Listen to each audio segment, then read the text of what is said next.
I think that the likelihood of you and me, pretty much everyone on the planet, having to face at least a temporary, if not extended, loss of power is pretty much guaranteed. It's pretty much a 100% chance over the next 5 to 10 years that at some point, even momentarily, you will be without power.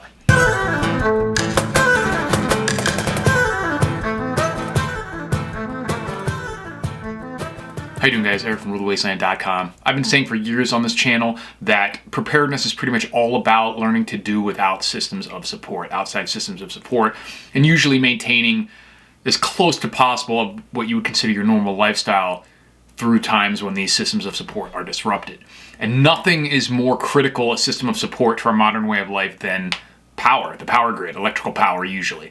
And we're seeing more and more that that's getting disrupted all over the world, and there's no signs that that's going to be abating in the future. In fact, all signs point to the fact that that's going to be becoming increasingly more common. We've seen load shedding. That's what they use the term for them, purposefully turning off the power grid to prevent it from collapsing. That's happening in California. It's happening in the United States, so don't act like that can't happen to you. And we're seeing an almost catastrophic or potentially catastrophic example of this happening right now in South Africa. And South Africa is not a third world country by most people's standards. You might consider it a second world country. But this is a modern country. This is not like the Congo or something where things are constantly in disarray. This is, about to plunge them into civil war by some people's accounts. By an article from express.co.uk says South Africa on verge of collapse as blackouts threaten all-out civil war.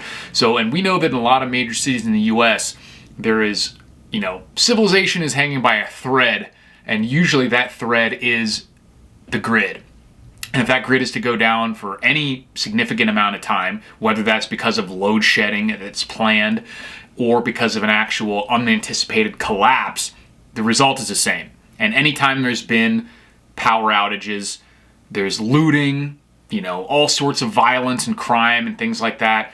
And, that's just the worst elements of it. You also still have all the regular problems that go along with not having electrical power. Lights, heating or cooling, any sort of device or appliance, communications, all that stuff goes away if you don't have power. Some of those things, in fact, many of them have workarounds to where you don't need power. You can go crap in your bathroom in the dark with a candle. You can cook through propane and things like that. But, like I mentioned earlier, when you're trying to maintain as close to your lifestyle as possible throughout these disruptions, and be able to do as many of the things as you're used to doing in the way that you're used to doing them, having electricity is the way to do that. So I recommend absolutely having some kind of power generation. Show me the power! Show me the power! What I have is the Zendir Super Bass Pro. This thing is awesome. So like I said, it's not that heavy. I can hold it up like it's about the weight of a car battery. It's got a handle. It's got wheels, so you can wheel it around. And you don't have to get this one. They have smaller ones, but I don't recommend it. Because like I've said before, this thing can run literally everything other than like my whole house AC unit or something like that. You could run a window unit off this if you want. I showed you where I'm using the coffee machine. These are really high draw, at least initial load appliances, and it can handle that. And you can recharge it with solar, which out here is fantastic. You can also recharge it through other means, which honestly is perfect, because when you can recharge this thing really quickly, this thing can charge like 1 or 2 hours when it's grid plugged into the wall. So since we're usually going to be anticipating what's more likely for most people is a temporary loss of power, hours, days, maybe weeks, but probably not. It has happened to me before in Florida because of hurricane. I had power, not power for a couple weeks in north central Florida. You can charge it instantly when the power comes back on. As long as it's on for an hour or two, bam, that thing's topped off again. You don't even have to worry about the solar panels, which I recommend. I have those. I'm going to be making some more videos about that. But the ability to recharge it really quickly becomes super important if you're dealing with intermittent power, which we see all over the world. We're going to start seeing in the US. We're seeing almost catastrophic levels in some of these countries like South Africa.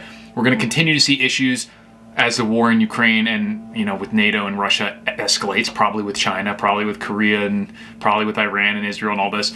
Energy is a huge part of what's going on over there, and it's going to become increasingly so, especially as more and more resources are diverted towards war efforts and disrupted by war efforts. So I really encourage you guys to get some sort of backup power generation. I really like this. I'm going to be making more videos about it, the Zendir Super Base.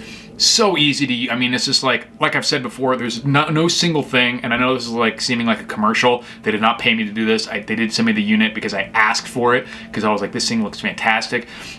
And no single other thing that I have, other than probably my guns, has given me more sense of like, okay, now can check off a huge block of preparedness, that was felt like a gaping hole to me before, because I had, minor workarounds for all the stuff. I had propane lanterns.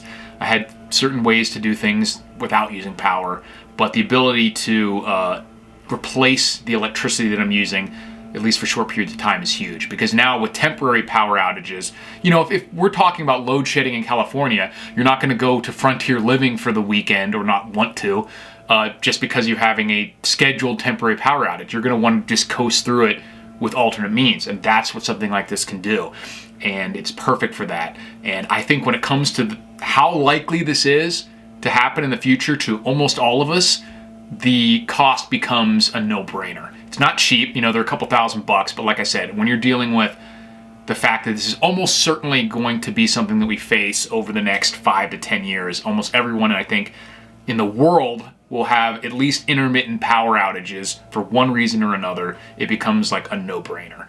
And it's right up there with like the most basic preps you can do, I think, like food, protection, basic medical stuff, power, because this covers so many things. You don't have to have all these other alternatives when this one thing covers them all. I do think you should still have some backups, but things like, have you ever really tried to do things to live by the light of like gas lantern or worse, candlelight or oil lantern, or to actually do all these things for a day or two without using any electricity?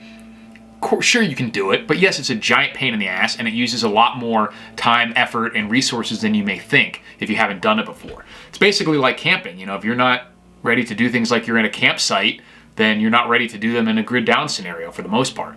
And it's especially if you have anything that is very, very important, medical devices, communication type stuff. You want to have power even if you have alternate methods of doing these things. So I definitely recommend it.